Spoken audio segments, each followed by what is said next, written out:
Arts college 2 கொடுப்பாங்க. நீங்க ஒன்னும் எனக்கு டிக்கெட் எடுக்க வேண்டாம், எனக்கு பாஸ் இருக்கு. Sasi,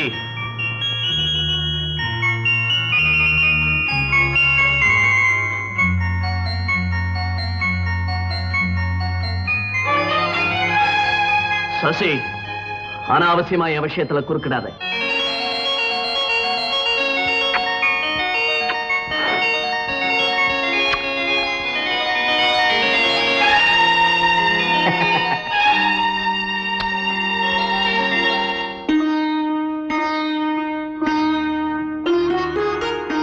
good morning madam. Madam madam கொஞ்சம் நில்லுங்க மேடம். மேடம், உங்களை பார்த்ததுல இருந்து என் மனசு எப்பவும் உங்களையே சுத்தி அலையுது. கண்ணை மூணா கனவுல வர்றீங்க, கண்ணை திறந்தா கற்பனையில வந்து நெளியறீங்க. விவரமா இந்த லெட்டர்ல எழுதியிருக்கேன், படிச்சு பாருங்க.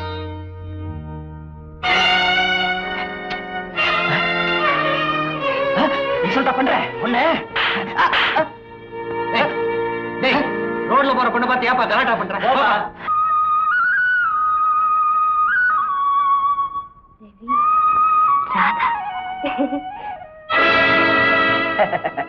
கண்ணனை எதிர்பார்த்து காத்துட்டு இருக்கேன் ராதா. நிச்சயமா கம்சனை எதிர்பார்க்கல. அன்னைக்கு அவமானப்பட்ட ஞாபகம் இல்ல? அதுக்காக பழி வாங்க வரல, ஆசையோட வந்திருக்கேன். அனுசரிச்சு போயிட்டா உனக்கு நல்லது, எனக்கு நல்லது. வாராத.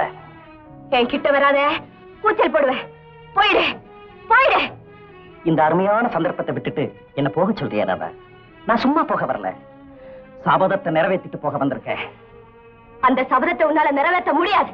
பழையபடி அவமானப்படாதே. போயிடு போயிடு. அத பத்தி எனக்கு கவலை இல்ல. நான் ஆசைப்பட்டதை எப்படியாவது அடைஞ்சே தீரணும். அப்படி நான் அடைய முடியல, வேற யாரும் அடைய முடியாம அதை அழிச்சுடணும். இதுதான் என் கொள்கை. கமான் வாராதா. ராதா இல்லை.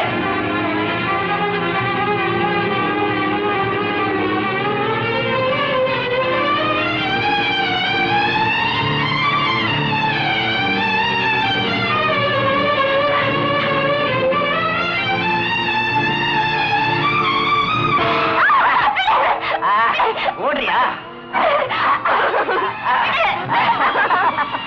ராதா, நீ வீட்டுக்கு போ.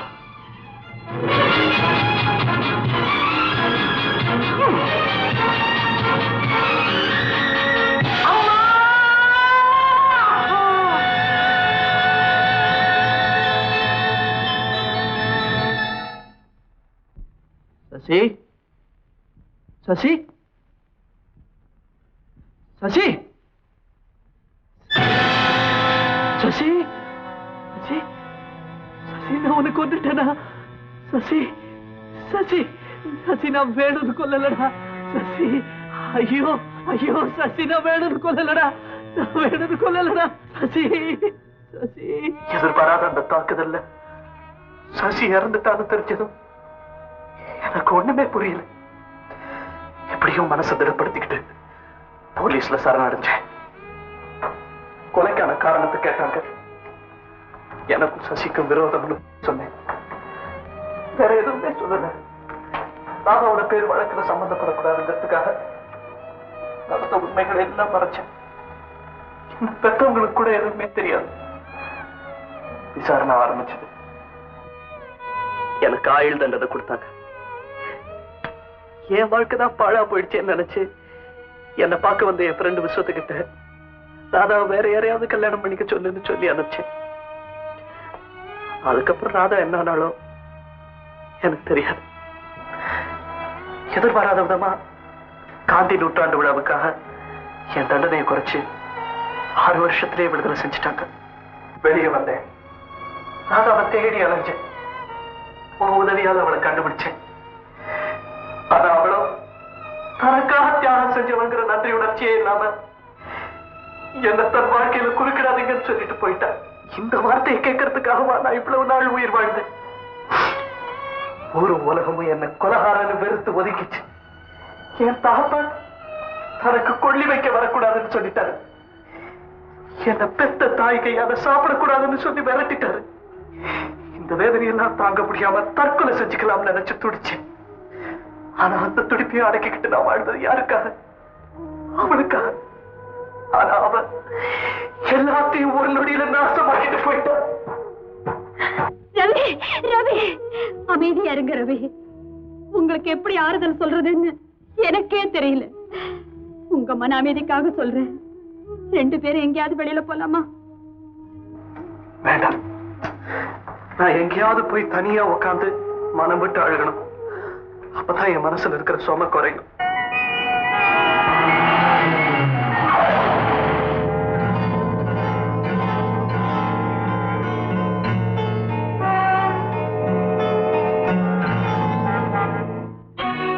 கூட கவனிக்காம பைத்தியக்கார மாதிரி ரோடு நடந்து போய்கிட்டு இருந்தியே, உனக்கு என்னடா ஆச்சு?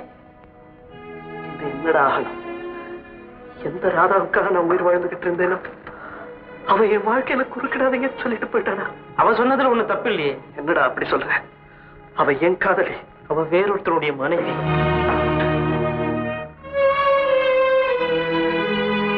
ராதாவுக்கு கல்யாணம் ஆயிடுச்சா? விஸ்வா, காலம் புற எனக்கா காத்திருப்பேன்னு சொன்னாலேடா. இந்த இழப்பை நான் எப்படிதான் தாங்கிப்பேன்? உனக்காக காத்திருப்பேன்னு சொன்னவள வற்புறுத்தி கல்யாணம் செய்துக்க தூண்டினதே நீதானடா. ஆயுள் பூரா கைதியா இருக்க போறேன்னு நினைச்சு அப்படி சொன்னேன்.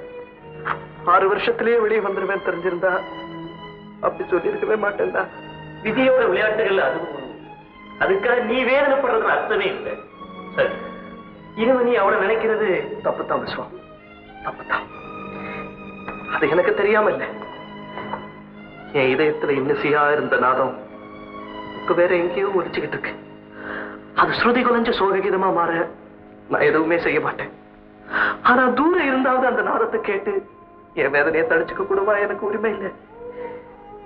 உள்ள கோவில்ல தெய்வமா ஆராதிச்ச அந்த அன்பு உருவத்தை தூரம் நின்று தரிசிக்கிற பாக்கியம் கூடவா இந்த பாவிக்க கூடாது.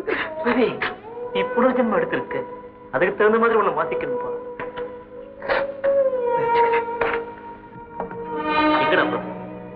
ஹோட்டல் ரூமுக்கு. இவ்வளவு பெரிய வீடு இருக்கும் போது நீ என்ன ஹோட்டல்ல தங்கணும்? மாசத்துல பாதி நாள் நான் டூர்லயே இருப்பேன், நீ இங்கே தங்கலாம்.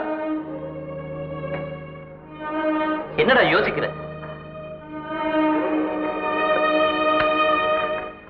ரவி, உங்களுக்கு ஏற்பட்ட ஏமாற்றங்களுக்காக நான் ரொம்ப வருத்தப்படுறேன். வாழ்க்கையில எதிர்பார்க்கறதும் ஏமாறுறதும் சகஜம். அதுக்காக நீங்க வருத்தப்படாதீங்க. இப்ப நீங்க நினைச்சா கூட நடந்ததையெல்லாம் மறந்துட்டு ஒரு புது அத்தியாயத்தை ஆரம்பிக்கலாம். புது அத்தியாயமா? ஆமா, மனசுக்கு பிடிச்ச ஒரு பெண்ணை பார்த்து கல்யாணம் பண்ணிக்கோங்க. என் மனசுக்கு பிடிச்ச பொண்ணு ஒருத்தி இருந்தா அவ என்ன விட்டு போயிட்டா.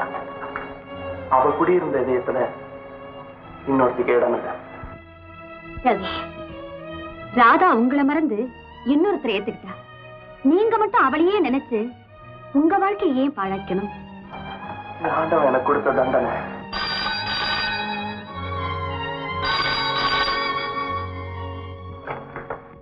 Hello, Swapna here. What? Tour program change ஆயிடுச்சா? இப்பவே புறப்படணுமா? எனக்கு கொஞ்சம் வேலை இருக்கே. Okay okay. ரவி, எனக்கு ஒரு உதவி செய்றீங்களா? சொல்லுங்க. சார், சார்,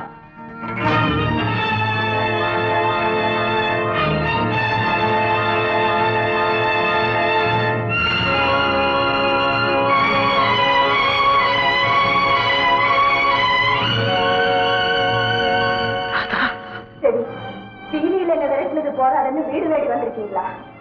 வீடு தேடி வந்தவங்களை விசாரிக்காம அனுப்புறது பண்பில்லைங்கிறதுக்காக இப்ப பேசுறேன். உங்ககிட்ட அதை எதிர்பார்க்கிறேன். ராதா, நீ என்ன தப்பா புரிஞ்சுக்கிட்டு இருக்க. இல்ல, நீங்க தான் என்ன தப்பா புரிஞ்சுக்கிட்டு என் பின்னால தொடர்ந்து வந்துகிட்டு இருக்கீங்க. இப்ப நான் இன்னொருத்தரோட மனைவி. அது எனக்கு தெரியும். தெரிஞ்சு என்ன எதுக்காக நிழல் போல தொடர்ந்து வரீங்க? உங்க மனசுல ஏதோ தவறான எண்ணம் குடி பூந்திருக்கு. அதனால தான் என்னையே சுத்திக்கிட்டு இருக்கீங்க. ராதா, நீயா என்ன இப்படி சந்தேகப்படுற?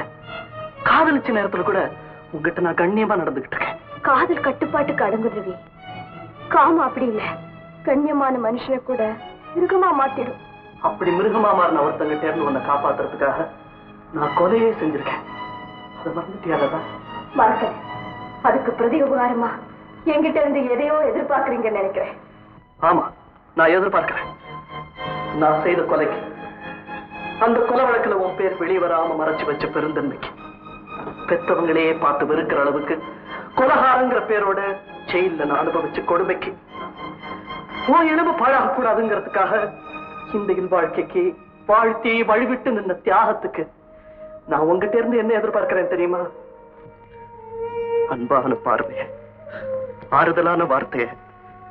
அதுக்கு கூடவா நான் அருகதை இல்லாதவனாயிட்டேன். சரி, எனக்காக நீங்க செஞ்ச தியாகங்களுக்கு நான் மனப்பூர்வமா நன்றி தெரிவிச்சுக்கிறேன். என்ன நீங்க சந்திக்கிறது இதுவே கருத்து தடவை இருக்கட்டும். நம்முடைய சந்திப்பை சமூக சந்தேக கண்ணுகளோட பார்க்க ஆரம்பிச்சுட்டா சலனமே இல்லாத என் வாழ்க்கையில புயல் வீச ஆரம்பிச்சிடும். அதுக்கு நீங்க பொறுப்படையாடாதீங்க. தயவு செஞ்சு போயிடுங்க. பிளீஸ், தயவு செஞ்சு போயிடுங்க. போறேன் ராதா, போறேன். ஆனா போறதுக்கு முன்னால உங்ககிட்ட ஒரு சின்ன அன்பளிப்பை எதிர்பார்க்கிறேன். கூந்தல்ல வச்சிருக்கேன் அந்த ஊதாப்பூ, அதை ஒன்னவா எனக்கு கொடுக்க முடியுமா?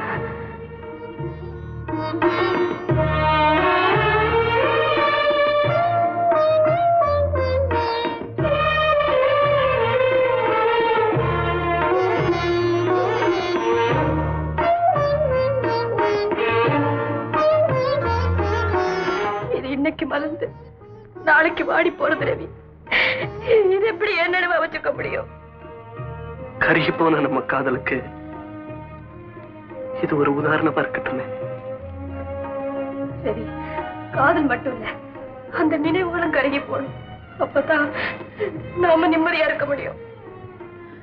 நானும் அப்படித்தான் நினைக்கிறேன். ஆனா என் உள்ளத்துல காதல் மனம் பரப்பின இந்த ஊதாப்பூ எப்பவும் என் நினைவுல கண் சுமிட்டிக்கிட்டே இருக்கு. அதை என்னால மறக்கவே முடியல. இப்ப அந்த ஊதாப்பூ ஒரு தெய்வத்தோட சன்னிதானத்தை அலங்கரிச்சுட்டு இருக்கு. அதை எடுக்கவோ ஊறவோ உங்களால முடியாது. நீங்க அதை மறந்துறதான் நியாயம். மறக்க முடியலையே ராசா, மறக்க முடியலையே அந்த ராம்நகர் நிகழ்ச்சிகளை. சரி, அதெல்லாம் மறுபடியும் என்ன ஞாபகப்படுத்தாதீங்க. அந்த சம்பவங்கள் எல்லாம் மறக்கிறதுக்காக நான் உணர்ச்சிகளோட போராடி இருக்கேன். இப்போ எல்லாத்தையும் மறந்துட்டு நிம்மதியா இருக்கேன். ராதா, உன் நிம்மதியை நான் கெடுக்கவே மாட்டேன். உன் வாழ்க்கையில் இனிமே நிச்சயமா நான் குறுக்கிட மாட்டேன். உன் ஹஸ்பண்ட் பேர் தானே சுந்தரம்? லக்கிச்சா, இந்த லெட்டரை அவர்கிட்ட கொடுத்துரு. சொப்னா அவசரமா பெங்களூர் போக வேண்டியிருந்தது. அவங்க சார்பில் இதை நான் கொண்டு வந்தேன். சொப்னாவா? அவ யாரு? என்னுடைய சோகங்களுக்கு அவங்க ஒரு சுமை தாங்கி. அவங்க நட்பு நொந்து போன என் இதயத்துக்கு நோய் தீக்கிற மருந்து.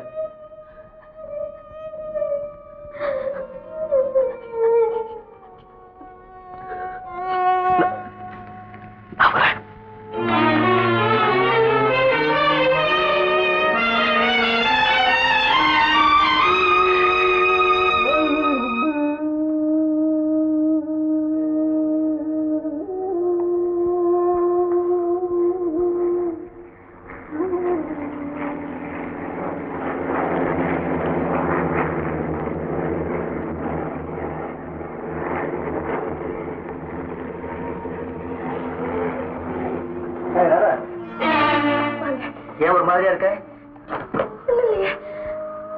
வழக்கமா உன் கூந்தல்ல இருக்கிற ஊதாப்பூ இன்னைக்கு காணும். அது வைக்க மறந்துட்டேன். மறந்துட்டியா? அப்படியே என்ன மனக்குழப்பம்? 6 வருஷமா சந்திக்காத ஒருத்தனை இன்னைக்கு மறுபடியும் எதிர்பாராத விதமா சந்திச்சது ஏற்பட்ட அதிர்ச்சியா? எங்க அவனை காணும்? யாரு தேடுறீங்க? ரவிய. ரவியா? ஆமா, 6 வருஷத்துக்கு முன்னாடியே வீட்டை விட்டு கோச்சிட்டு போயிட்டான்னு சொன்னியே உன் சித்தி புள்ள ரவீந்திரன்.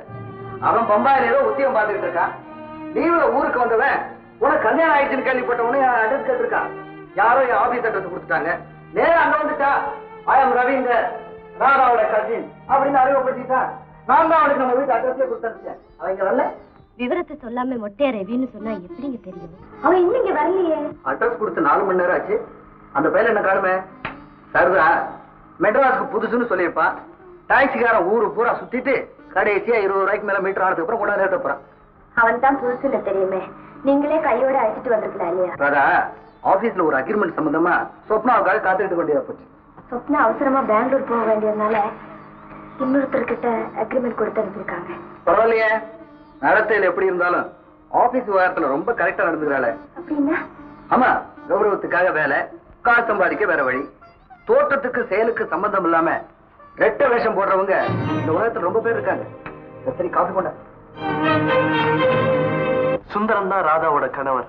அப்படியா? I am sorry Ravi. இந்த உண்மை தெரிஞ்சிருந்தா உங்களை நான் அங்க அனுப்பி இருக்கவே மாட்டேன். பரவாயில்ல சொப்பனா, நான் அங்க போனதும் நல்லதா போச்சு. அதனாலதான் ராதாவோட மனசை என்னால புரிஞ்சுக்க முடிஞ்சது. ரவி, நீங்க போனப்ப சுந்தரம் வீட்டுல இருந்தாரா? இல்ல, ராதா மாத்திரம் தனியா இருந்தா. அவ உங்க கூட பேசினாளா? பேசல, ஏசினா. ஏ? நான் அவளை நிழல் போல தொடர்ந்து நிம்மதியை கெடுக்கிறேனா? நீங்க போன காரணத்தை சொல்லி இருக்கலாமே. அதுக்குள்ளதான் அவ வார்த்தைகளை நெருப்பா கொட்டிட்டானே. இனிமே அவ வாழ்க்கையில குறுக்கிறது இல்லைன்னு சொல்லி உறுதி கொடுத்துட்டு வந்திருக்கேன். அதே மாதிரி அவளை பத்தி இனிமே நினைக்கிறது இல்லைங்கிற உறுதியே எடுத்துக்கங்க. உங்களுக்கு நிம்மதி கிடைச்சிடும். முயற்சிக்கிறேன். முயற்சிக்கிறேன்னு சொன்னா போராது ரவி. மனச வேற நினைவுகள்ல ஈடுபடுத்துங்க. அப்பதான் உங்களால அவளை மறக்க முடியும். நீங்க விரும்பினா உங்களுக்கு நான் ஒரு வேலை வாங்கி தரேன். வேலையா? அவசியம் ஏற்படும் போது சொல்றேன். நான் வரேன்.